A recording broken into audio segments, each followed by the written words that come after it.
지금 다 있고. 지금 녹음이 돼 있어요? 되고 있습니까? 예. 이제 시작. 오케이 시작입니다. 그냥 자연스럽게. 근데 우리가 오늘이 이날이 좀 약간 되게 의미 있는 날인 게 19대 국회가 시작하는 날에 우리가 시작하는 거. 진짜 엄청난 일이네요. 그러니까 오늘이 세 개의 의미가 있어요. 내 생일, 19대 국회 시작하는 날, 그리고 이 방송 시작하는 날. 아니 어색해진다. 바로 녹음 딱 한다 그러니까. 그죠? 형 나이가 몇이에요? 32이지 32. 김재현 나이가 정확히 몇 살이에요? 김지현이 32. 몇 년생이에요? 몇 년생? 80년생. 저랑 동기입니다. 그런 것도 조사 안 하고 부검한다고.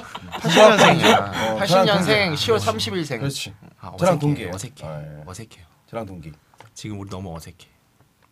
아니 재밌어. 그냥 나 일부러 내 말 안 하는 거야.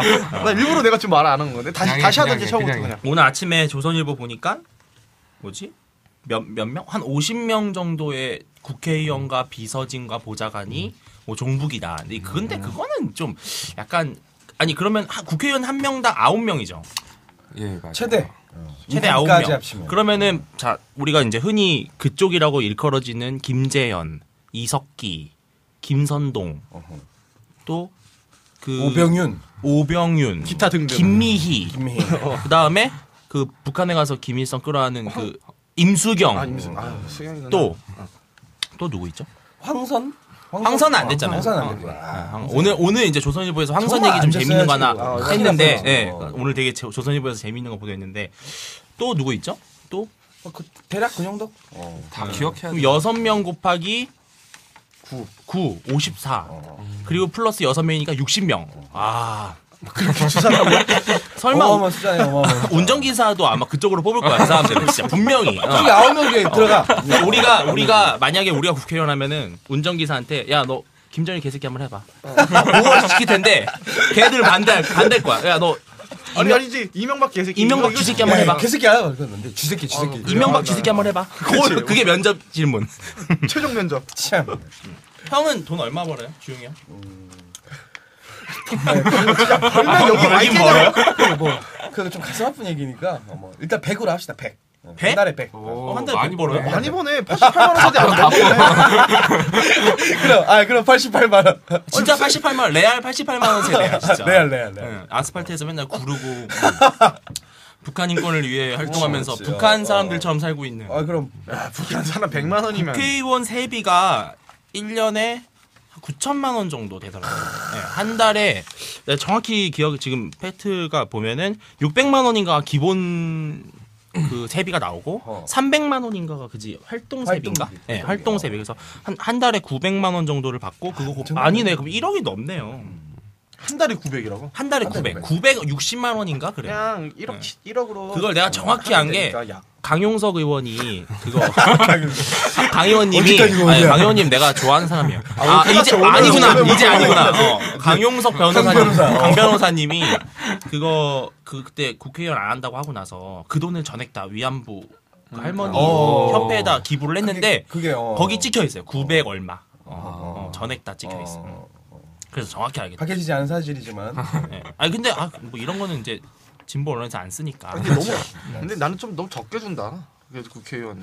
나도 공식적으로 900이지만 실질적으로 이게 움직이는 돈은 아니 근데 저는 1년이면 한 4억에서 한 5억 정도는 실질적으로 그냥 그렇게 줬으면 좋겠어요. 나는 그냥. 최근에 그 국회의원 특권 이런 거 갖고 막 난리 쳤잖아요. 난리 났지. 근데 나는 그게 20개 정도 뭐 엄청난 특권이 있다고 하는데 나는 그럼 그 정도는 당연히 줘야 된다. 무조건 특권 주고 뭐 면책 다 줘도 특권 주고. 열심히만 하면 되지. 열심히만. 국가를 위해서 안 하니까 문제인데 그 어쨌거나 전 돈도 그렇지, 이렇게 그렇지. 적게 주다 보니까 돈이 필요해서 오히려 뭐 불법이니 뭐 맞아, 이런 자금들이 맞아. 많이 생긴다고 봐요. 그럼. 오히려 그냥 많이 줘. 그럼. 한 5억 주고 청취하려면 돈 남으면 돌려줘라. 근데 분명히 그러면 어떻게든 자기는 적게 썼다고 얘기하려고 남기는 사람도 분명히 있을 거고. 뭐 그렇죠. 근데 오히려 문제는 그러니까 돈을 많이 줘도 여태 국회의원이니까 국가를 위해서 온 거야 하는데 야 오늘 이렇게 국회에 입성하는 사람들 보면 아까 몇 명 얘기했잖아 몇 명. 이게 국가를 위해서 진짜 있는 존재인지에 대해서 와 우리가 지금 머리를 싸매고 생각을 해볼 만한 엄청난 문제지 이거예요. 뭐 국가를 위해서는 할 거예요. 하겠지만 마음에 안 드니까. 다른 자기네들이 생각하는 다른 국가가 있는 거죠. 그렇지. 뭐 우리가 어디라고 누구를 위해서? 누구를 위해서? 아니 그러니까 지금 우리가 20대 취업이 이렇게 어렵다고 하고 또 되게 뭐 88만 원 세대부터 시작해서 물론 88만 원 세대라는 말이 말도 안 되는 얘기긴 하죠. 근데 그럼에도 불구하고 진짜 취업 어렵고 여기서 저 말고는 3명 다 이제 백수인데 사실 사실 대학원 간 것도 뭐 그냥 회피 도피성 이게 자랑을 많이 해요. 도피성 진학인데 김재현 씨는 뭐 나이가 적진 않지만 그래도 꽤 괜찮은 취업을 했다는 거거든요. 확실하죠. 자기 밑에 9명도 둘 수 있고. 공채로 치면 어마어마한 어마어마한. 경쟁률을 그러니까 뚫는 공채가 된 거예요. 이건 어떻게 보면은 되게 아이러니한 게 이 사람들이 이제 88만 원 세대론을 들고 와서 20대를 선동하는 사람들인데 정작 김재현 씨 같은 경우는 정말 성공한 케이스라는 거예요. 그렇죠. 그러니까 우리가 요거를 좀 벤치마킹할 필요가 있다. 네. 아니 왜? 아 진짜로 어, 청년 왜? 취업 물론 한 명이지만 그리고 물론 한 김재현 씨가 명이겠지만. 국회의원 하고 나면 평생 연금 또 나오죠. 그거 뭐 120만 원씩 나온다고 그렇지. 그러고. 그게 근데 몇 세 이상이면 나오는 거죠? 60. 이거 이 사람은 일단 노후 걱정은 없고. 그렇지. 둘째 국회의원 한 번 하고 나면 뭐 여기저기 강연도 하고 뭐 출판도 하고 뭐 그치. 그렇죠? 그리고 거기 국회의원 하면서 쌓아놓은 인맥도 있고. 그러니까 나는 그렇게 봐. 그러니까 나는 이제 김재현 씨를 굉장히 이제 팬인데. 예. 팬이에요? 김재시 팬이야? 왜 이뻐서? 솔직히 우리가 그 사람보다 시집 갔어. 난게 뭐 시집 있어? 갔어. 아니 우리가 그 사람보다 난 게 뭐 있어? 그렇지. 별로 없어. 근데 이제 나는 이제 책 한 권 이렇게 좀 써주고 싶은 게 뭐 이런 거 있잖아요. 뭐 예. 통진당의 여신 김재현 연봉 1억 종북의 여신. 국회 종북의 입성기. 여신. 뭐 그런 거지. 국회 입성기 아니면 뭐 국회의원 김재현처럼만 하면 된다. 뭐 그런 거. 국회의원 뽀개기 뭐 이런 거. 국보. 스펙업 배너로. 그렇지 뭐 예. 스펙. 스펙 대고 나 분명히 나 좀 이따 스펙도 공개할 거야. 나 김재현 씨 너무 오케이. 팬클럽이라서. 기대됩니다. 그렇군. 그러니까 또 화제가 됐던 게 잘 사는 집의 며느리다. 뭐 그런 게 또 있었어요. 그 집을 근데 그 기자도 참 치졸한. 근데 먹고 그 살아야 사진 되니까. 봤어 사진? 치졸한 게 아니라 좀 약간 비굴한 게 내가 봤을 땐 사다리도 못 놓은 것 같아. 법적으로 걸릴까봐. 그러니까 문에 가서 찍은 거지. 아니 사진 못 보셨으면 내가 사진도 아, 갖고 나못 왔는데 봤어. 아 장난 얘기를 아니야. 엄청 들었어. 아 여기 300평? 아 여기 시집이 300평? 아니 이게 웃기잖아. 철조망 사이로 가서 찍은 거야. 별로 안 좋아. 이 카메라도 잘 디카 갖다 찍은 거야. 핸드폰은 이 정도보다는 화질이 좀 떨어지고. 그렇지. 어찌됐거나. 근데 아니, 뭐 늘 서민 얘기하면서 그리고 뭐 취약계층을 대변하는 것처럼 여성, 노동자, 뭐 그런 사람들을 대변하는 것처럼 얘기하면서 정작 자신은 아까도 얘기했지만 88만 원 세대를 대변하는 것처럼 얘기하지만 결국엔 연봉 1억. 그렇죠. 이 대가 물론 그게 국회에 입성함으로써 뭐 국민들로부터 지지를 받고 갔다고 하지만 여하튼 이 88만 원 세대를 쭉 얘기하면서 자기의 시집은 300평짜리 집이야. 시집이 하냐고 반대. 참 엄청나지. 근데 그 결혼을 잘하고 이런 거는 별로 나쁘진 않은. 솔직히 형도 하면 돼요.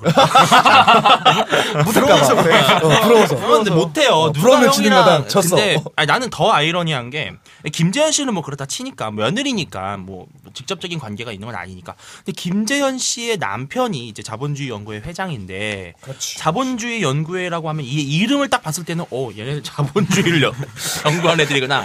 근데 얘네들이 이제 자본주의를 어떤지 마르크스처럼 연구를 한다는 데 문제가 있는 건데 이 친구들이 아마 다들 아시겠지만 대학에서 가장 급진적인 좌파 학술 단체란 말이에요. 근데 얘네들의 그러니까 회장이죠, 그 사람이. 만들었죠. 그러니까 최모 씨가 회장이죠. 그렇죠. 최호연 씨 네, 최호연 씨가 자본주의 연구회를 만들었죠. 회장인데 만들어서 활동한 혐의로 이제 국보법, 근데 국가보안법 그분이 위반했고. 그 집의 이제 아들이라는 건데. 그렇죠. 그러니까 나는 또 되게 재미있는 것 같아요. 이런 게 보면 저도 그 대학교 1학년 때 보면 친구가 있었는데 되게 잘 사는 애였어요. 뭐 KB 모 은행의 이제 임원의 아들이었는데 얘가 운동권 선배들이랑 좀 놀더니 어떻게 됐냐면은 스위스 그때 이제 도하 라운드인가 할 때였을 거예요. 도하 라운드. 도하는 아시안 게임인가? 도와줄게. 아니 그 우루과이 라운드 같은 그런 WTO 회의를 스위스에서 했던 적이 있었어요. 제 1학년 때. 얘가 거기를 요트 시위를 간 거예요. 요트. 다른 시위 아니야. 요트 시위야. 거기서 요트를 타고 반대하는 거야. 회의를. 그래서 내가 속으로 아니 요트를 갈 정도면 이게 무슨 좌파야. 말도 안 되죠. 그러니까 그 친구가 나한테 하는 말이 야 너 평양에 대해서 알아? 뭐 지도 평양 가본 것처럼 얘기를 하는 거예요. 평양이 뭐 잘 살고 우리보다 훨씬 낫고 핸드폰도 다 있고 막 이런 식으로 얘기를 하는데 뭐 최호연 씨도 좀 비슷한 경우인 것 같아요. 그러니까 그 어제 후배 중에 우리 집을 놀러 왔었어. 내가 사는 집을. 네. 그래서 우리 집 사는 걸 보면서 나한테 그러는 거야. 녹번장. 녹번장. 사는 걸 보면서 그러는 거야 나한테. 아니 어떻게 이런 집에서 고수가 나오냐고. 남들은 그렇게 남들은 그렇게 떵떵거리며 살면서 마치 자기는 약자를 대변하는 것처럼 얘기하고 그런 거예요. 그러니까 자본주의 보수가 폐해가 있다 얘기하고 웃기는 거지 그거. 배고파 봐야 돼.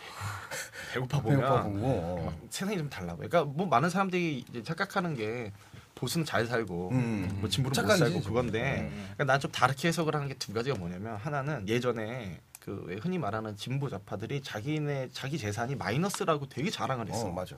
근데 나는 그게 어떻게 없는 해석이 것처럼 되냐면 진짜 없는 것처럼. 야 얼마나 세상에 적응을 못했으면 마이너스야 재산. 아니 하물며 여기서 아르바이트 하는 사람들도 아르바이트. 아니 근데 화가 나는 건 그것도 안 뭐냐면 한 거거든. 아니 화가 나는 건 뭐냐면 진짜 실제 마이너스가 아닌데 마치 마이너스인 것처럼 얘기하면서 동정심이 유발하게 되고 나 같이 난 못 사니까 막 마치 그 내가 얘기하고 있는 것들이 동정심 유발하면서 진짜 그래요. 못 아니, 살면서도 그렇지. 저렇게 이 사회에서 약자를 대변하는 것처럼 이런 게 정말 그리고 웃긴 거지 그게 네. 말도 안 되는 얘기야 사실. 자본주의 연구회라는 데가 이제 흔히 말하는 자본주의 모순이라 이런 거 굉장히 학술적으로 밝히는 데는 난 의의가 있다고 보는데 결국에 이 사람들 자본주의 반대하고 뭐라고 말이야. 대한민국에 살았어 그렇게. 그렇죠. 자본주의가 나쁘다고. 근데 300평짜리 집에 살아. 그냥 어떻게 하면 그래. 나도 반대하려고.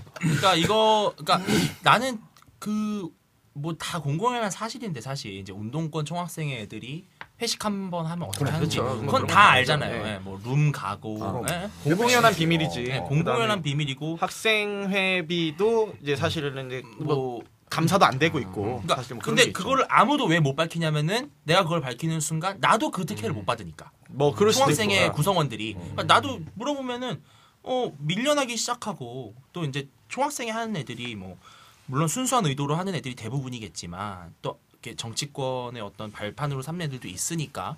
예. 굳이 뭐 강남 룸사롱 가지 않아도 생각을 해봐. 그러니까 얘네들은 만들어야 돼. 자기가 똑같은 생각을 가지고 있는 애들을 막 퀴즈 있잖아. 이석기 퀴즈라고 얘기하는데 그런 애들을 계속 만들어야 할 거 아니야. 만들려면 50명씩 쭉 끌고 나면 중학생의 이름으로 거기 50명이 한번 맥주 부딪혀갖고 쫙 한잔 해봐. 그 몇 백이야 그거. 그렇죠. 몇 잔만 쫙 하면. 근데 그렇게 돈을 쓴다고 하는 거지. 아니 예를 들어서 조국 교수나 뭐 이런 진중권 교수님도 마찬가지고 이런 대부분의 좌파 진보적인 성향의 교수들도 솔직히 돈 많이 벌 거예요. 책도 난 돈 버시는 거 좋아. 일단 네. 책 내면 끝났지 뭐. 끝났지. 워낙 많은 사람들이 사주니까. 뭐 또. 교보 이런 데 가면 다 깔려 있는 게 그분들 그럼. 책인데. 나는 솔직히 이런 말 해도 되나? 진정 교수님이 그 아이의 무슨 스터디라고 해서 이게 철학 강좌를 열었어. 나 그걸로 공부 되게 많이 했거든. 진짜 몰라. 나는 진정 교수님 좋아해. 이거 퀴즈네. 난 좋아해. 아니 난 좋아. 근데 뭐 나는 정말 그 교수로서 정말 순사님의 선생님으로서는 되게 좋아하고 영향 많이. 나도 많이 결제했고 그래서 물론 뭐 할인 한때 했지만. 자, 우리 아까 김재현 얘기를 했었는데 그 김재현이라는 사람이 어떤 사람이고 또 우리가 김재현을 어떻게 봐야 될 것이냐가 사실은 이제 20대 정치를 어떻게 봐야 될 것이냐 아주 핵심적인 문제고 이제 그 문제랑 김지훈 고대녀 그리고 우리랑 이제 뭐 직접적 관련이 없지만 그래도 이제 이준석 씨나 손수조 씨 같은 경우 이런 여러 가지 요즘 사실 작년에 20대 청년 정치가 이제 화두였잖아요. 네, 물론 화두였죠. 다 개망했지만 폭삭 주저앉았지. 그러면 김재현은 어떤 사람인지 이제 세간의 소문에 의하면 김재현은 비주류였다. 운동권 그런- 비주류였고 예.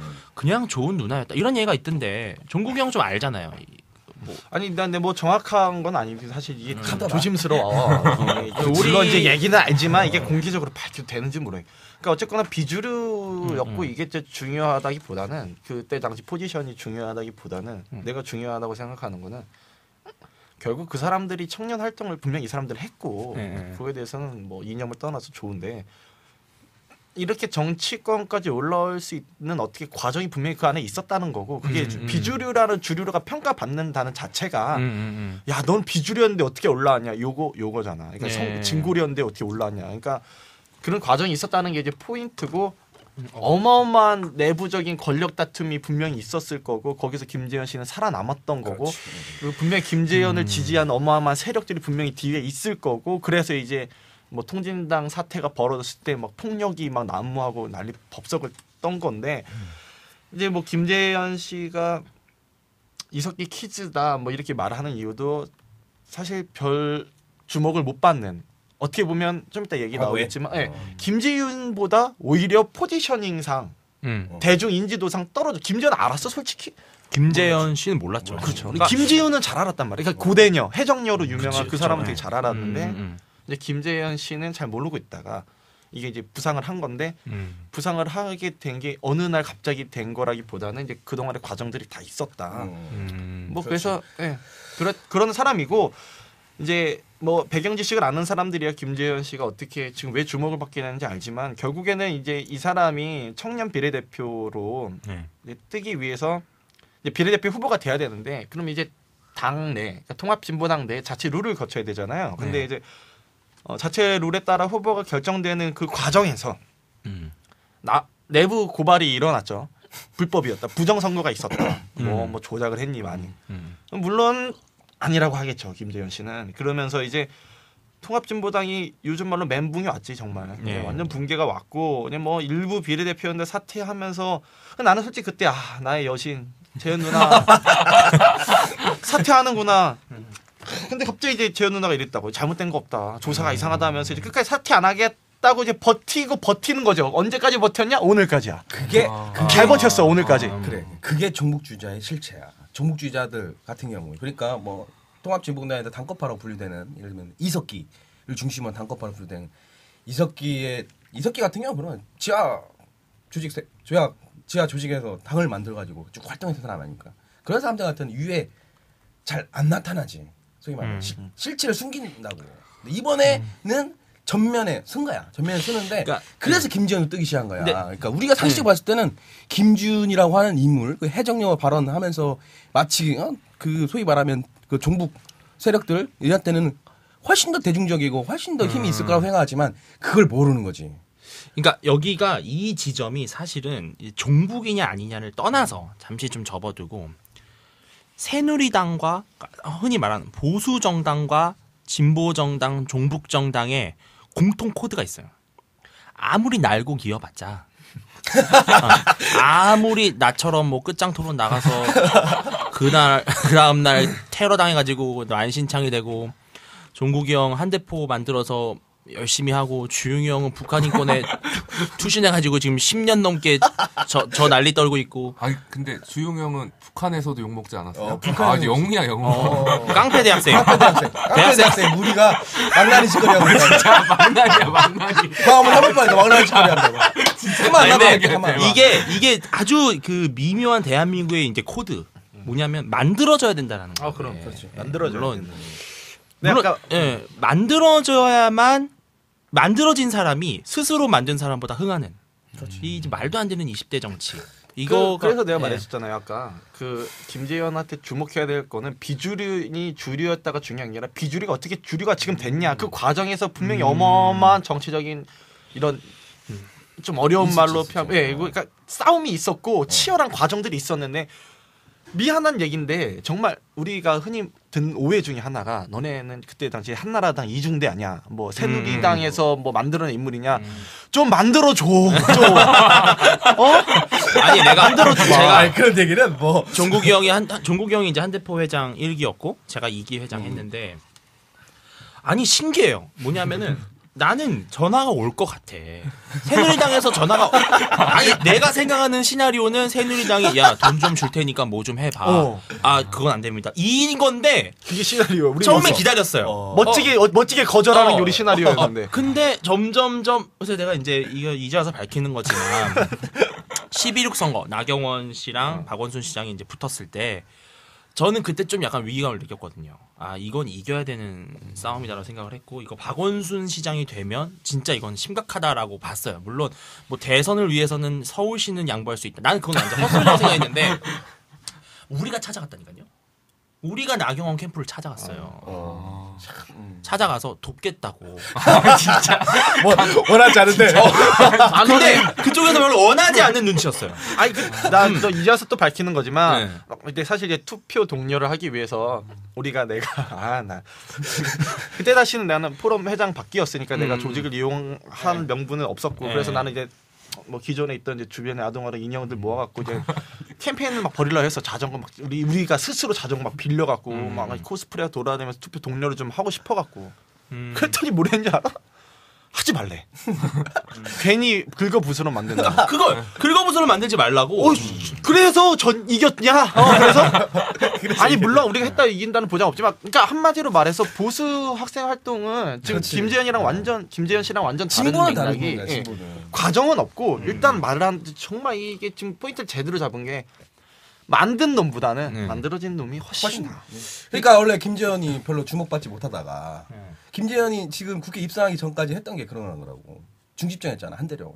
한대령 집행위원장. 이 한대령 집행위원장 개념을 잘 우리가 이해 못할 수 한대령 있는데 의장은 아무 그렇지. 사실 실체가 없고 실권도 없고. 의장은 소위 말하면 얼굴마담이고. 아 근데 자은 씨가 이제 얼굴 마담을 했다는 건데. 진짜 의도가 없어? 근데 제가 자은 씨를 한 번 만났어요. 그 현대백화점 앞에서. 그것도 12.6 선거 즈음이었는데 나쁜 투표 거부 운동, 나쁜 투표 거부 운동을 하더라고요. 그래서 기자회견을 하더라고요. 내가 지나가는데 이제 저쪽 숙명여대 그쪽에서 윤주진이다 이러는 거예요. 내가 작년 6월달에 유명하잖아요. 윤주진. 아니 작년 6월달에 1인 시위 했었잖아요. 박자은 의장님 토론 한번 합시다. 네, 이제 가서 이제 직접 악수도 하고 근데 되게 수줍게 인사를 하더라고요. 그러니까 내가 그때 느낀 게 진짜 평범한 진짜 학생이구나. 개인적으로는 다들 보면 되게 그러니까, 착하고 그리고 박자은 씨는 되게 친구도 많고 되게 평이 좋아요, 사실. 숙명여대에서도 보면. 근데 그러니까 김지윤 씨가 다 함께 출신이잖아요. 그죠? 복잡하지만 대학생 다 함께. 대학생 다 함께 맞죠? 그때 다 함께 홈페이지 들어가면은 아주 공식적으로 김지윤 씨를 지지하더라고요. 근데 다 함께가 종북이냐 아니냐의 논란이 좀 있는데 다 함께는 사실 종북이 아니죠. 아니지. 네. 원래는 다함께 같은 경우에는 정확한 건 아니겠지만 다함께 같은 경우는 소위 말하면 NL과 PD로 따지면은 PD 출신이야. PD면서 그 IC인가 그렇지 않아요? 인터내셔널 커뮤니즘인가? 국제사회주의를 주장하는 요즘에는 내부적으로 또 그게 많이 갈려. 그게 되게 복잡해. 여기서 개파가 너무 많아. 어느 날 하나를 지금 나를 잡고 해야 돼. 개파가 너무 많아. 이건 나중에 떡볶이 수사 때에서 많이 했으니까. 여하튼 그 김재현이 중앙집행위원장 출신이라고. 이 중앙집행위원장이라고 하는 건 뭐냐면 의장을 비롯해서 소위 말하면 한대내에서도 조직이 꾸려질 거 아니야. 네. 의장이 있고 의장에서 집행부가 있을 거 아니야. 거기 의장과 집행부를 쭉 컨트롤하는 게 집행위원장의 원래 역할이라고요. 그러니까 소위 말하면 완전 짱이야. 지가 이게 소위 말하면 위로 수면으로 떠오르지 않으면서 밑에서 다 조정하는 그러니까 거야. 반값 등록금을 다 총지. 야 의장 너 똑바로 해. 이런 얘기를 집행위원장이 한다고. 확실한 팩트. 팩트. 그럼 집행위원장은 누가 뭐 선거로 뽑힙니까? 아니면 아니지. 누가? 내부적으로 다 정해져 버려. 뭐 선거를 하더라도 그렇죠. 뭐 선거는 사실 뭐 거기에 선거 의미 없잖아. 그러니까 뭐 부정선거 다 일어나고 지들 마음대로 다 해먹고 해먹은 무슨 그런 것도 선거가 의미가 분명히 있어. 내가 만약 그 안에 구성원이었으면 나도 의심해봤을 거예요. 분명히. 그러니까 얘가 중집장하기 전에 한 3년 정도 수배 생활 이렇게 김재현이 수배 생활했다고. 네 맞아요. 그러니까 학교에서 먹고 자고 한 거야. 왜냐면 학교는 취해 법권 지역이잖아. 그렇죠. 그러니까 못 들어와. 네. 경찰. 그러니까 3년 동안 학교에 어디 밖에 안 나가고 학교 생활하면서 쭉 있었던 거야. 그러면서 얘가 이제 스타가 되는 거야. 소위 말하면 누구의 스타? 이석기의 스타가 되는 거지. 그 대학생에서 보면 사실 종북이 비주류예요. 대학생 중에 사실 종북이 그렇지. 많지는 않아요. 없어. 100명 중에 1명 정도 꼴인데. 그럼 아니 이번에 설문조사 했을 때도 그 대학생 한 80%는 이번에 통진당 비례대표 나왔다는 거 다 사퇴해야 한다. 전면 다 함께가 얘기도 3대 하고. 세습을 비판하는 자보를 붙였었단 말이에요. 대학생 다 함께가. 그러니까 내가 생각했을 때 김지윤 고대녀는 우리랑 물론 생각이 좀 다르고 반국가적인 건 확실하지만 종북은 아니에요. 그게 묘한 구분점인데 이게 이제 일반 대중들은 신경을 안 쓰거나 뭐 도찐 개찐이거나 네. 뭐 그런 사실 거죠. 도찐 개찐이 근데 이걸 맞는데. 알려면 되게 어려워. 네, 사실. 근데 문제 내가 원하는 건 뭐냐면은 대부분의 대학생들이 공감할 수 있는 사람은 사실 김재현 씨가 아니라 김지윤 씨인데 그렇지. 김지윤 씨가 아무리 날고 기어봤자 고대녀. 백분 토론 나와서 갈구고 뭐 보수 조지고 해봤자 결국 김재현이 될 수밖에 없는 이 구조. 근데 이게 그럼 이정희의 연장선상이 있느냐? 나는 그렇게 보잖아요. 진화하고 있다고 나는 생각을 하고. 왜 어떻게? 아니 그러니까 단순히 이정희 제2의 이정희다 이렇게 평가하는 제2의 것보다는 이정희가 아니라 어. 제1의 김재현이에요. 네, 그냥 이 사람 말하는 나름대로의 내가 볼 땐 이 안에서는 이 사람 나름대로 지금 포지셔닝이에요. 그래서 내가 아까 책 쓰자고 할 때 그런 거였어요. 이렇게만 하면 김재현처럼 된다라는 게 이렇게 하면 뭐 아니, 이정희 그러니까 김재현이라는 그 사람만의 독특한 스토리가 구성이 되어 있는 거거든 지금. 나는 그걸 되게 높게 평가해. 그 자체로는. 근데 김지현도 독특한 스토리가 뭐 있다. 자기만의 있지, 스토리가 있을 있지. 거예요. 분명히 아마 김재현을 네. 바라보고 또 하는 사람도 있을 거예요. 그럼. 그러니까 이게 이제 3대 이제 3대 종북녀? 말이 좀 그런가? 3대 종북 같은 여자의 3대 여자를 꼽으라면 이제 임수경, 이정희, 이제 김재현으로 이어져 오는 이 코드가 있는데 그렇죠. 이 세 개가 다 케이스가 달라요. 그렇죠. 다 다르잖아. 다 다르죠. 이정희 임수경 씨는 전대협에서 북한 갔다 갔다 오고 나서 이제 좀 약간 좀 꼬이고 좀 힘들게 살다가 이제 좀 이게 스타가 된 거고 이정희 씨는 정말 착실하게 엘리트 코스를 밟아서 갔는데 이제 남편이 물론 약간 좀 그쪽이긴 하지만 그러니까 내가 알기로는 이정희 씨도 민주노동당에서 스카우트 된 거지 이분이 변호사. 핵심은 아니었죠. 네. 근데 김재현이 최초로 그러니까 종북의 내가 봤을 땐 제 1호 모델이. 그러니까 학생단체 네. 그대로 지금 내가 볼 때는 쭉 처음부터 밟아왔다는 맞아요. 거지. 그 최근에 그래서 김지윤 고대녀가 이제 언론에다가 그 비판을 했어요. 김재현 씨 이제 사퇴해야 되고 나 같으면 사퇴하겠다 뭐 이런 식으로 한마디. 김준이? 정말 멋있는 말이지만 한편으로는 그러니까 너가 안 됐으니까. 그러니까 너가 안 됐잖아. 굳이 이제 비유를 하자면 임수경 씨는 신동. 그치. 7살 때 신동. 그치. 신동 소리를 듣고 나중에는 그 트라우마 때문에 조금 지지부진하다가 다시 이렇게 재기한 스타일이고. 천재는 죽지 않는다. 이정희 같은 경우는 수재. 그쵸 고시. 그치. 고시 출신. 수재형. 고시로 꽂으네. 김재현은 뭐냐? 초중고 석박사. 학사, 석사, 박사. 마지막에 뭐냐? 이제 한대련에서 시간 강사까지 하고 이제 전임 교수가 된 교수로 임용이. 그러니까 아주 정확한 코스를 딱 밟아서. 코스웍을 제대로 한 거죠. 네, 코스웍을 제대로 했죠. 아주 그냥 다르네. 커리큘럼 그러니까 이석기한테 석박사 받고 그렇지. 실라부스대로 한대련에서 테녀 받고 테뉴어 받고 도찐 개찐이 아니구나. 확실히 달라요. 아니, 참 다르다. 달라요. 그래서 포지션 다르고. 조사하고 알아가다 보면 나는 그래서 그래. 근데 이거 한편으로 나는 이런 케이스 그러니까 만들어졌어 나빠 이게 아니라 나는 이걸 내가 볼 때 보수 정당이나 좀 다 배워야 맞아요. 돼. 배워야 돼. 좀 배워야 돼. 아니 언제까지 이게 뭐 그런 얘기. 그러니까 우리는 이 말을 뱉는으로 해서 이제 끝났어. 우리는 과정이 못 들어가. 그러면은 우리 어차피 기대 안 했으니까. 난 뭐 먹고 사냐. 나 진짜. 이석기 씨가 제가 봤을 땐 이번에 나오지 사실 말았어야만 이 작전이 먹혔을 거라는 생각이 뭐 들어요. 그런 생각도 들어요. 네. 근데 이분이 나오고 그러니까 개인적 욕심 때문에 배지를 달 구조는 아니에요. 내가 봤을 땐 이석기 씨도 핵심은 아니에요. 이석기 핵심이 씨도 정말 그 앵꼬는 아니에요. 앵꼬와 빵 사이에 그 앵꼬는 위에 있잖아 북한. 그러니까 이석기 씨가 근데 나올 수밖에 왜 없었느냐. 2012년에는 그쪽이 우리보다 사실은 더 다급하다는 거죠. 급하지. 더 다급하다는 거죠. 네. 왜냐하면 북한이 진짜 무너질 것 같거든. 그렇지. 빨리 좌파가 그러니까, 정권 잡아서 퍼 부어서 야권 연대라도 해서. 네. 그러니까 이석기가 과연 몸통이냐 실체냐 아니에요. 그 위에 아니야, 뭐가 아니죠. 있다. 근데 이제 그것도 발건도 뭐냐면 우리가 또 한 가지 생각해야 뭐냐면 그러니까 이석기가 민혁단 출신이잖아. 예. 민족민주주의 혁명당 예. 민혁단 출신이라고. 근데 그 민혁당이 어떤 조직이냐? 과거에 소위 말하면 한국 사회를 전복을 시킨 다음에 북한과 통일하는 거라고. 그러니까 한국을 적화시켜가지고 그러니까 예. 북한에서 주장하는 걸 똑같이 하겠다. 이거 한국 사회에서 만들겠다라고 했던 게 민혁당이라고. 근데 민혁당 과거에 만들었던 사람이 이제 김영환 씨, 예. 하영옥 씨, 그다음에 이 예. 무슨 세 명이 있는데 이 민혁당은 결국에는 처음 제기했던 김영환 씨가 해체를 시킨단 말이야. 근데 거기에 중심이었던 게 예. 하영옥 씨가 민혁당을 재건해요. 근데 재건하는 과정에서 누굴 처음에 찾아갔냐?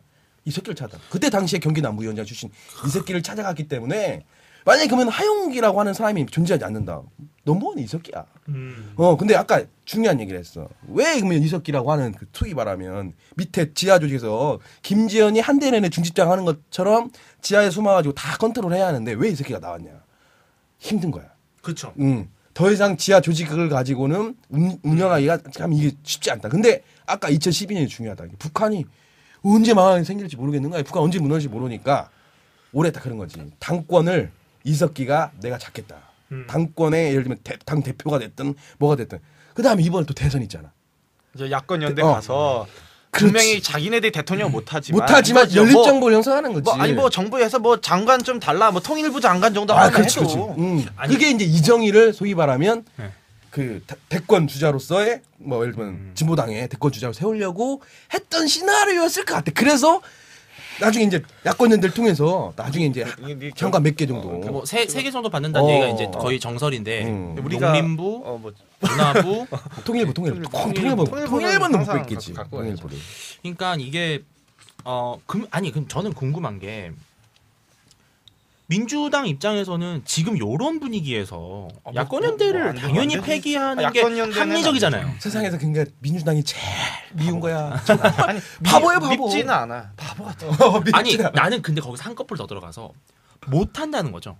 뭐가 연대를? 야권 연대를 그럼요. 나는 못 깨는 이유가 있다는 거지. 못 깨는 이유. 그거는 이제 뭐 또 깊은 얘기지만 민주당 내부에서도 지금 제가 볼 때는 이제 흔히 말하는 종북이라는 사람들이 분명히 있을 거고 있고. 지금 이제 시시 하고 있는 거고 지금 불똥이 어디로 튈지 임수경은 뭐 모르니까. 세상에 종북이 어딨냐고 한국 사회. 근데 계속 임수경 하지만 씨가 통진당이 아니잖아요. 그렇죠. 아니 그리고 내가 생각하는 건 뭐냐면은 분명히 야권 연대를 했을 때 비하인드 스토리가 분명히 있었을 거예요. 있지.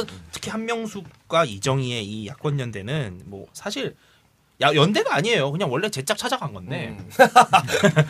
근데 민주당이 야권 연대 폐기를 딱 선언했을 때 통합 진보당이 갖고 있는 카드가 있을 거라는 거죠. 그 말은. 책 잡혀 있는 게 있다. 그래? 결국엔. 한번 까볼까?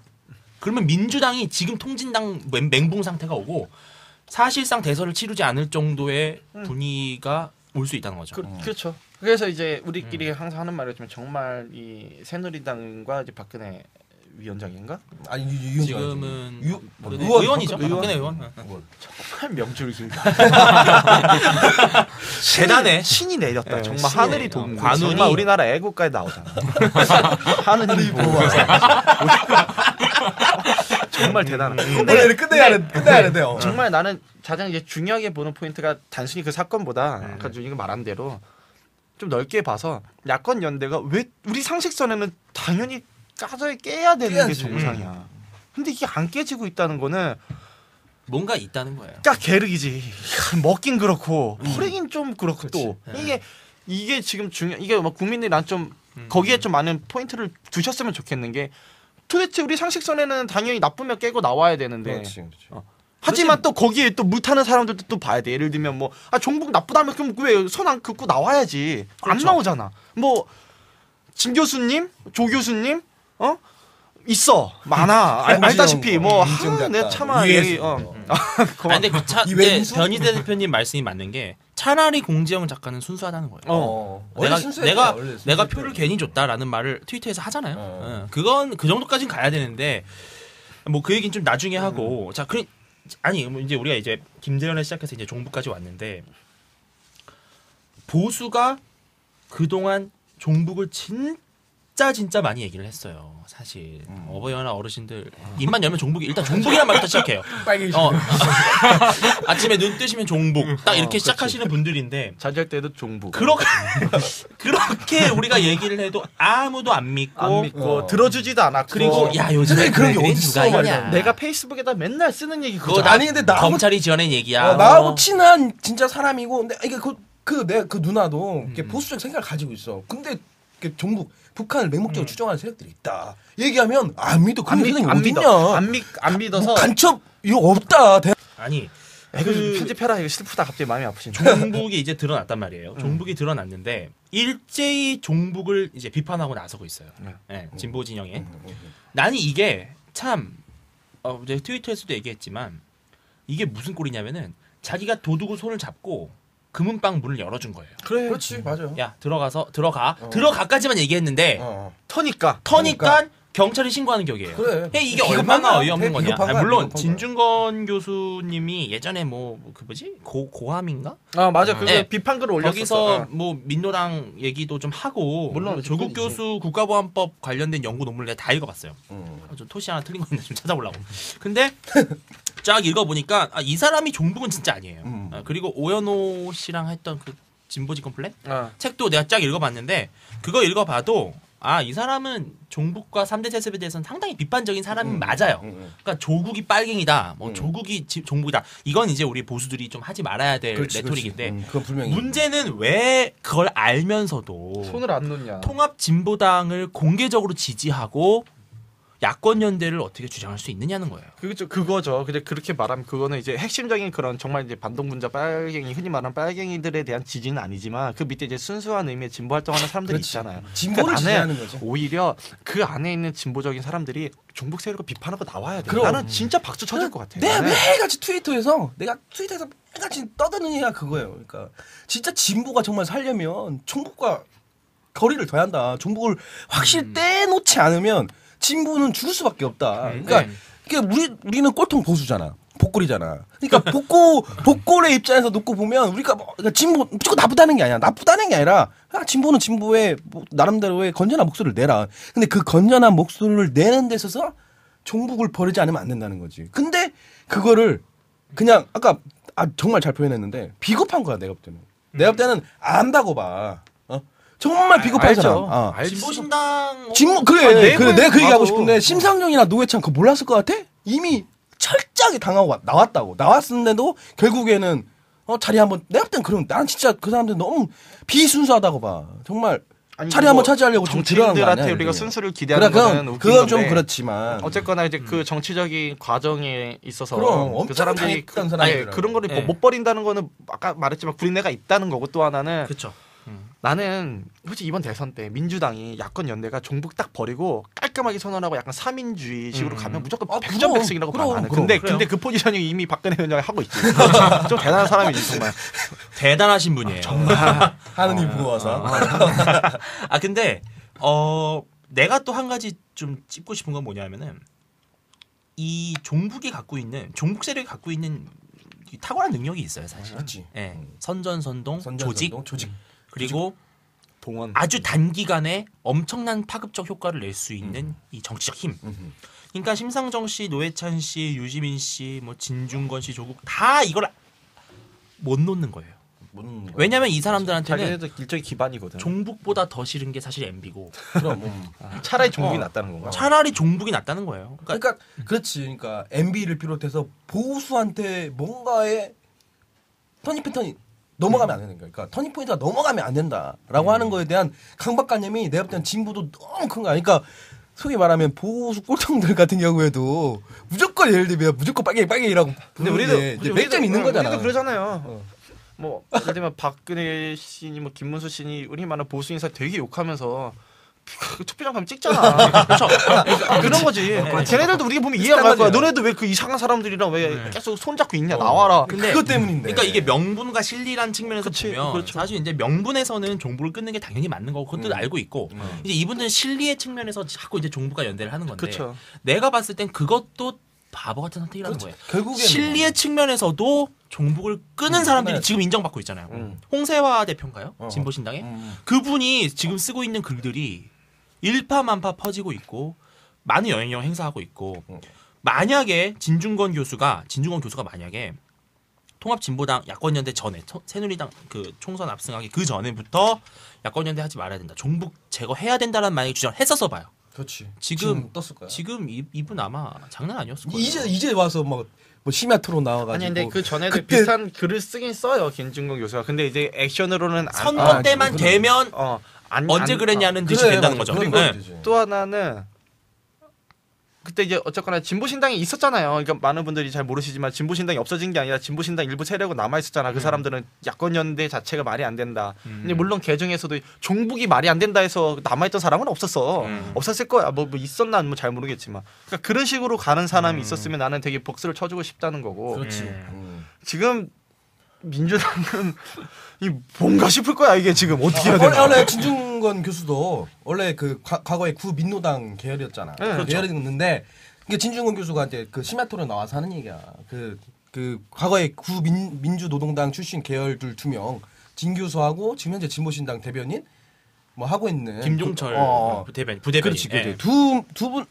부대표 두 명이 나오고 여기는 이제 이상규 당선인하고 이의엽 당협위 정책위장 나와서 얘기하는데 진중권 교수가 막 얼굴이 막 빨개지면서 막 이렇게 얘기하는 거야. 뭐 내가 오죽하면 그 민주당 계열에서 나왔겠냐. 내가 오죽하면. 근데 그 속에서는 물론 지금 당권파가 저지르는 수많은 부정과 부패와 비리들 같은 거 이미 다 알고 있었다는 거야.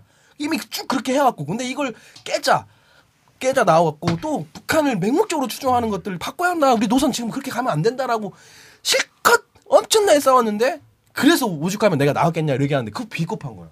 그렇죠. 그때 당시에 그러면 그런 문제가 있었을 때 이걸 예를 들면 진보 진영 계열 속에서 진보를 표방하는 아니면 국민들 사이에서 이런 것들을 얘기하고 그러면서 이 뭐 노선이 됐든 지나치게 종북적으로 극단적으로 가는 것들을 막았어야지. 이제 와서 마치 그러니까 안 된다는 거예요. 그러니까 늘 당해 진보. 그 진보 진영이 그러한 그 종북에 갖고 있는 조직력과 그런 선전선동 능력과 이런 거에 늘 당하고 있는 거 아니에요?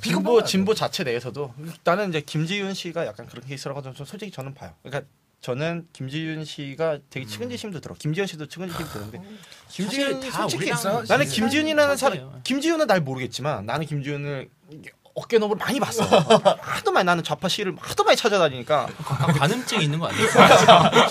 집 종북 아니 나는 진짜 나는 나 이런 말 해도 되나? 부모님 만나러 가기 전에 가다가 시 보면 나 그래서 구경하고 가거든. 좌파 여성에 대한 약간 아이 그건 아니고 환상이 있는 거 아니야? 그건 아닌데 나는 되게 착한 사람이야. 정말 개인적으로 맞아. 정말 아, 착해. 그럼. 아니 나 진짜 저런 사람이 어떻게 카메라 앞에만 되면 저렇게 되나 싶어. 근데 이제 아까 말했지만 종북과 그런 구분이 없을 땐 이 사람이 어쨌거나 MB 욕하면 다 박수 쳐주잖아요. 그렇죠. MB 박수 쳐주고 와 하다가 딱 이제 정말 어떻게 보면 이 사람이 뭔가 자기 나름대로 충실한 역할을 다하고 있을 거다. 나도 이제 좀 더 높은 자리, 좀 제도권으로 들어가고 싶다라는 분명히 김지현 선생 스스로 생각하고 있었다 찰나에 너 왜? 잘했어 그동안. 궁딩 팡팡 끝. 그렇지. 김주 씨 뭐 할 거야 이제? 불쏘시개요. 관하다 끝나고. 김지윤 씨요? 뭐하지? 그러니까 뭐야? 그러니까 나는 해적? 이런 분들이 김지효 같은 사람들이 나는 정말 순수한 의미의 진보 운동을 정말 배고파가면서 끝까지 하는 그렇지. 사람들이야. 끝까지. 물론 이제 김지윤 씨가 나 그럴 거라고 뭐 김준이 그럴 거라는 건 아니지만 네. 그럴 가능성도 있고. 왜 알잖아. 여러분들도 만나다 보면 정말 순수하게 배고파가면서 우파운동, 좌파운동도 배고파가면서 하는 사람들은 정말 눈물나게 막 감동적이지만 그렇죠. 꼭 각 세력마다 이렇게 나와갖고 막 이런 사람들이 있다고. 근데 그런 사람들은 안 됐으면 좋겠고 이 사람이 분명히 김준이 그럴 것 같진 않은데. 그러니까 저는 뭐 노회찬 씨나 심상정 씨가 다시 통합진보당 들어가서 뭐 이렇게 이러쿵저러쿵 뭐 쿵짝쿵짝 강기갑 씨가 갑자기 또 혁신 비대위 본인부터 혁신을 해야 되는데 사실 이제 혁신 비대위장이 돼서 이런 거는 사실 그쪽 동네 얘기고 지난 60년 동안 꾸준히 있어왔던 일이기 때문에 그렇다 칠 수 있어요. 내가 봤을 땐 제일 이 시점에서 짜증이 나는 사람들은 누구냐? 민주당이에요. 그러니까 언제부터 그 사람들이 진보였어. 이게 사실 나는. 이게 노무현의 어떻게 보면 그림자가 그치, 노무현. 아직까지도 이제 민주당을 노무현, 지배하고 있는 건데 제가 재밌는 얘기 하나 해드릴까요? 진보신당을 지지하는 성향의 진보 대학생들, 그러니까 이제 종북은 아닌 거죠. 종북도 아니고 주사파도 아닌데 진보인 애들이 민주당을 찍어요. 왠지 아세요? 쟤네가 제일 그래도 가능성이 있다는 거예요. 그렇지. 사표 처리하고 싶지 않다. 이거. 그렇죠. 난 그게 참 웃기더라고요. 정치적 낭만에 빠져가지고 낭만에 빠져서 실질적으로 실행에 옮길 능력과 의지가 없는 진보신당을 찍느니 그렇지. 차라리 가능성이 있는 민주당을 하겠다는. 민주당은 바로 지금 사실 그런 위치에 있는 애들이거든요. 뭐냐면은 제1야당으로서 수권 능력이 사실 있는 집단이에요. 근데 어떻게 이런 사람들이 종북과 손을 잡느냐. 그러니까 그게 진짜 국민을 갖고 노는 거예요. 잡을 수밖에 없는 거 있죠. 왜냐하면 아까 말한 대로 근데 그런 애들이 그건- 있다는 걸 자기네들도 알아. 근데 그거 진짜 그리고 국민을 또 하나 농락하는 거야. 그리고 또 하나 잘 봐요. 한나라당 그러니까 새누리당은 지지고 볶고 나쁘고 싸우고 개판 쳐도 40% 지지고 나와 항상 꼭 있어 대한민국에는 그런 사람들이. 내가 얼마 전에 들은 얘기인데 박근혜 의원님이 남자로 밝혀줘도 36% 나와. 그러니까 이분들은 그런 게 있어. 대한민국은 대한민국을 아니 대한민국을 절대 무너뜨리면 안 된다라고 하는 이 강박관념에 노예된 사람들이 그래도 박근혜 이런 사람들이 36%. 그러니까 어쨌거나 40%는 항상 나와. 근데 민주당은 이게 왔다 갔다 해요. 물론 이제 호남표가 항상 있고 하지만 근데 중요한 건 뭐냐면 계속하세요. 진보 신당이든 뭐든 이 사람들이 민주당을 돕지 않으면 안 불안한- 되는 분위기고 또 하나 만약에 민주당이 진보 신당 그 정부 세력 비판한다 그 순간에 얘네들이 어떻게 할 것 같아요? 민주당 완전 깐다고 그때부터 언론이면 그렇지. 보면. 그럼 안 그래도 없는 지지율 더 떨어져. 그러니까 민주당이 갖고 있는 건 뭐냐면 그러니까 민주당 아킬레스건이 있어. 근데 그거를 가장 잘 잡고 있는 거죠. 그러니까 과거에 보면은 지금 새누리당 과거에 한나라당이나 민주당이나 놓고 보면 사실 김대중 정부 때 같은 경우에 김대중 전 대통령이 사실 민주당의 수장인 경우에는 민주당이 진보였냐고 똑같은 보수였다고 추구하는 정책에도 그렇고 아이고 그 김대중 전 대통령 보면은 추구하는 정책들 놓고 보면 다 3당 합당 시절에 같이 해요. DJ가 얘기했던 아주 정확한 워딩이 뭐냐면은 나는 보수다라고 얘기했어요. 맞아요. 그리고 나는 예전에 대권 나왔을 때 대권 이제 관훈 클럽 뭐 이런 토론회 같은 데서 보면 자기는 북한 나쁘고 얘 말 다 해요. 자유민주주의 주장하고 이런 말 다 해. 그러니까 그래서 과거에는 정책 이념 선거가 아니었다 우리나라가. 그렇죠. 보수 정치 아니야 한마디로. 근데 노무현 전 대통령이 들어서면서 이게 조금씩 바뀌기 시작하는 거야. 그러면 내가 추구하고 싶은 건 뭐냐면 정책 이념 선거가 될 수 있게끔 민주당이 정말 진보적 가치를 잘 추구했으면 좋겠다는 거야. 근데 거기에 아까 불안한 지지율 이런 것들 때문에 야권연을 통해서 종북 세력들을 끄집어 안 할 수밖에 없는 그런 거 빼고 네. 진짜로 그 민주당에 나아가야 할 정말 정책적 이념적 것들을 추가하고 좀 제발 좀 나갔으면 아니 좋겠는데. 근데 당내 그 보면 나와요. 어떻게 뭐 하겠다. 뭐 예전에도 뭐 경제 민주 하고 자유민주주의에서 자유자를 빼겠다. 뭐 이런 말들 이제 그런 것도 이념 내가 볼 때 이제 자기네들도 색깔을 이제 조정하기 시작한 거고 예전에는 이제 뭐 약간 하늘색 보수였다가 지금은 약간 분홍색 지금 좌파로 가 있는 약간 뭐 그런 모양새고. 그러니까 지금 한마디로 말했지만 미칠 거야. 민주당 지지자들도 어떻게 해야지? 기가 막혀 이들. 아니 근데 우리 하나 재밌는 게 만약에 4.11 총선 전에 쭉 야권연대까지 안 하고 그냥 뭐 어느 정도 협력하겠다라는 수준만 유지하고 만약에 민주당이 국보법 폐지나 한미 FTA 갖고 들어오지 않았으면 4.11 총선 이겼다. 내가 말했잖아요. 이겼어요. 그러니까 지금 약간 우리나라 국민 정서상 굉장히 복지 좋아하고 이제 굉장히 사민주의적으로 지금 많이 흘러 있는 상태에서 그 포지셔닝을 민주당이 갖고 갔으면 얘네가 뭐 이겼다고. 됐다고. 그렇죠. 근데 그냥 다 이기는 아까 게임인데 말했지만 이거. 네. 정말 그 뛰어나신 정말 박근혜 의원님이 그 포지셔닝을 하고 갔어. 물론 우파에서는 우리 같은 이제 굉장히 문이 말하는 정통 우파 보수는 막 미치는 거지 막. 정통 우파가 아니라 꼴통 보수. 좋게 말하면 뭐 박근혜 이런 자클릭이 서화선 됐다. 아니, 어쨌거나 이게 지금 말이 되냐? 그렇죠. 이제 한나라당이 이제 좌클릭이 시작됐다. 그래갖고 이제 흔히 말하는 더 우쪽에 있는 계시는 분은 이제 거풀 물고 반대를 하고 욕했지만 거풀 물고 박근혜 위원장 XY 하면서 막 욕했지만 뭐 찍었지 결국에는.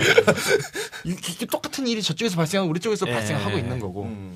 아니 근데 우리나라가 뭐 복지가 좀 더 확대돼야 될 필요가 있는 건 사실이에요. 그렇죠. 어떻게 하느냐가 중요한 거지. 그렇죠. 뭐 예. 복지는 해야 되는데 네, 이제 그리고 어떻게 해야 되느냐가 공정 거래를 또 확실하게 그럼, 하는 그거 다 그럼요. 중요해요. 다 중요하지. 예. 물론 그게 안 되고 있는 것도 사실은 아니긴 하지만 그래도 돼. 근데 그래서 나는 이번 대선에서 우리가 반드시 짚고 넘어가야 될 게 뭐냐면은 종북 자체가 아니에요. 어차피 이 사람들은 없어지지 않아. 이 사람들 어차피 없어지지 않아요. 광신도들이 없어지지 않고 사이비 종교가 없어지지 않듯이 맞아. 종북은 없어지지 않아요. 문제는 얘네들을 키워주고 방치한 민주당을 심판해야 돼요. 심판하지. 그러니까 종북 심판이 아니라 종북 방치 심판이에요. 아니 지금도 근데 뭐 야권 연대를 그 사건이 예를 들면 통진당의 그 당권파가 그 엄청난 말도 안 되는 진짜 소설 같은 일들을 벌어지면서도 불구하고 지금은 박지원 눈치 보고 있는 거니까 그냥 박지원 어떻게 할지 대표도 지켜보면 그렇고 되고. 이거 아니, 끝까지 야권 연대를 포기하지 못하는 듯한 발언을 하고 말이야. 제가 봤을 말이 안 때는 되는 지금 민주당이 뭘 기다리고 있냐면은 보수 쪽에서 뭐 하나 터지기 기다리는 거예요. 예. 저쪽에서 한번 또 죽을 한번 써주면 그렇지, 그거 갖고서 이제 분위기를 야권 반전시킬 수 연대로 있는 해서 거. 또 촛불 들고 나오는 요걸 지금 아직도 그 망상에서 지금 아니 박지원 씨가 광우병 총동원령 내렸잖아요. 총동원령 몇 명 왔어? 뭐 200명이 왔다는데 뭐 자체 추사는 뭐 만명이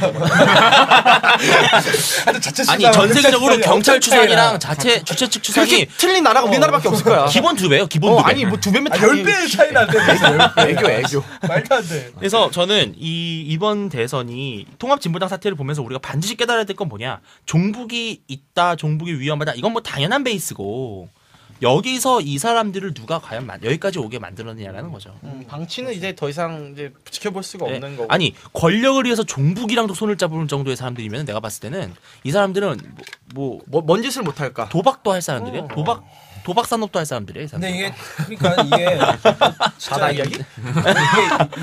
위험한 이야기 얘기하면 또 좀 아니 위험한 발언일 수 있는데 예를 들면 그 과거에는 이제 한명수 전 대표가 이제 민주당을 쭉 이끌잖아. 이거는 가정 속에서도 이제 야권 연대하면서 이렇게 진보당하고 손잡잖아. 예. 근데 이게 보면은 그렇다고 이렇게 한명수 남편도 소위 말하면 종북에 아주 매우 가까운 성향을 보이고 있는 사람이고 그렇죠.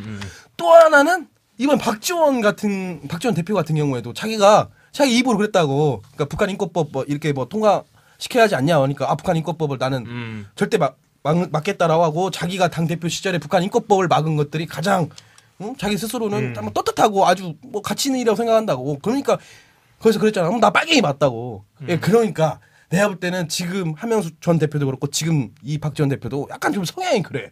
성향이 그러니까 약간 이념적으로도 약간 그런 게 있어. 근데 이거 진짜 내가 볼 때는 민주당이 살려면 이거 벌 정리하고 가야 돼요.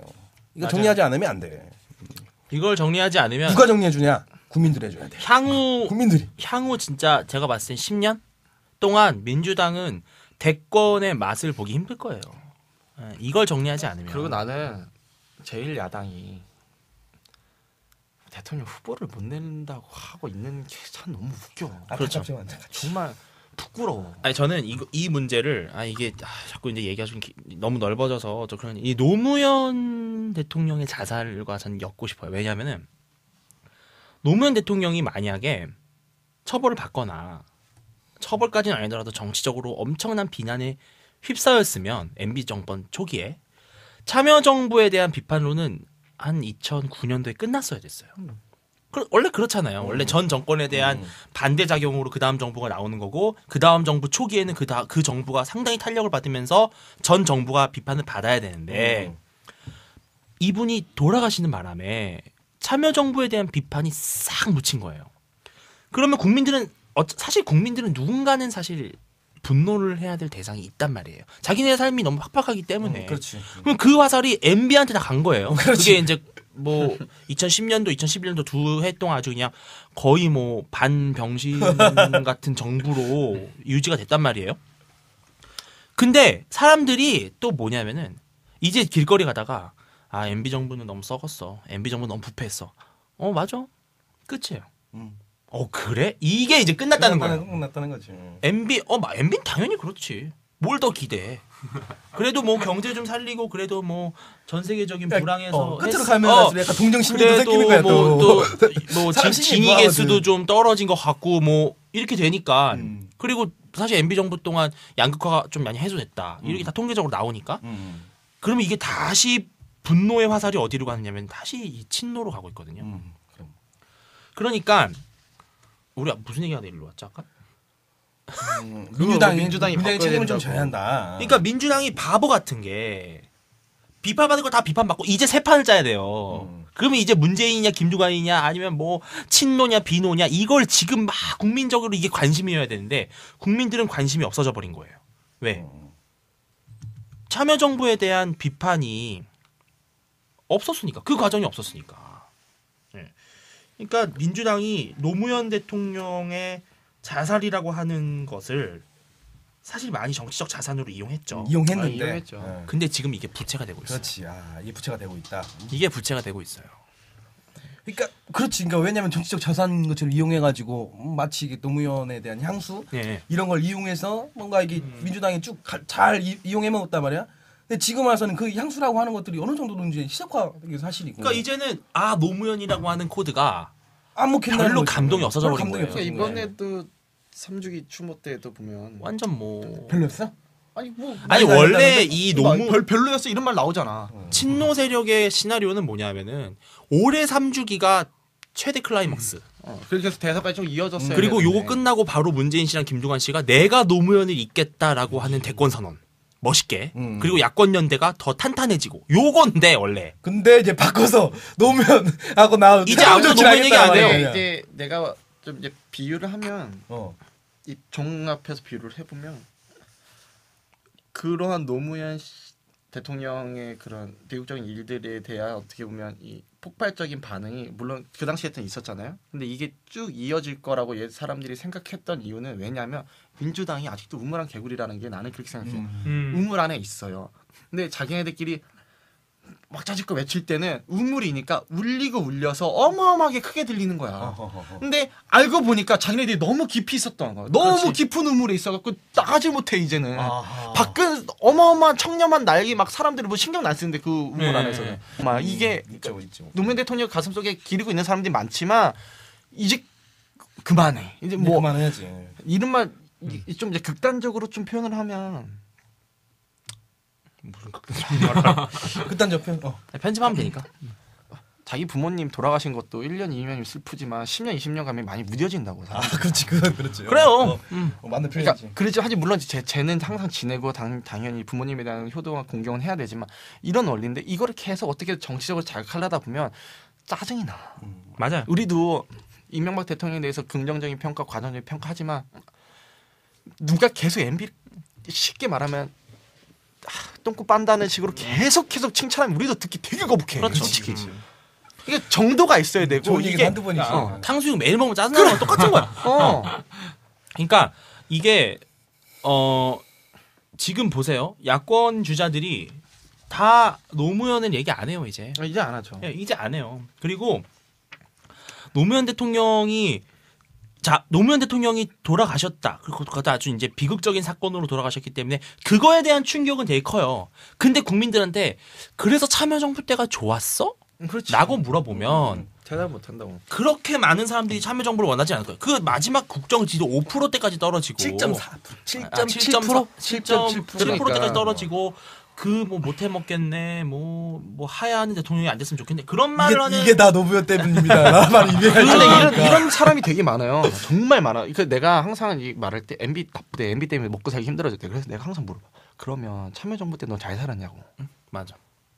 그렇지. 이건 정권의 문제가 아니에요. 그러니까 민주당이 크게 두 가지를 실수하고 있어. 첫 번째는 민주당이 나름대로 새로운 프레임을 계속 만들어 생산해내야 하는데 못 하고 있는 거야. 무상까지였어. 내가 근데 무상 시리즈까지. 과거에 그냥 프레임에 갇혀서 뭔가 새로운 이슈를 만들어내지 못하고 있는 거야. 못하고 있다라고 하는 게 있고 두 번째는 아까 이제 우리가 종북 얘기를 쭉 했지만 이런 종북이라고 그런 거 아닙니까? 그러니까 종북이라고 하는 건 이 한국 사회를 무너뜨리는 데 있어서 아주 위험한 세력이잖아. 한국 사회를 무너뜨리게끔 할 수 있는 그런 위험한 세력과 정치를 전략적으로 이용해서 야권 연대라고 하는 이름 속에서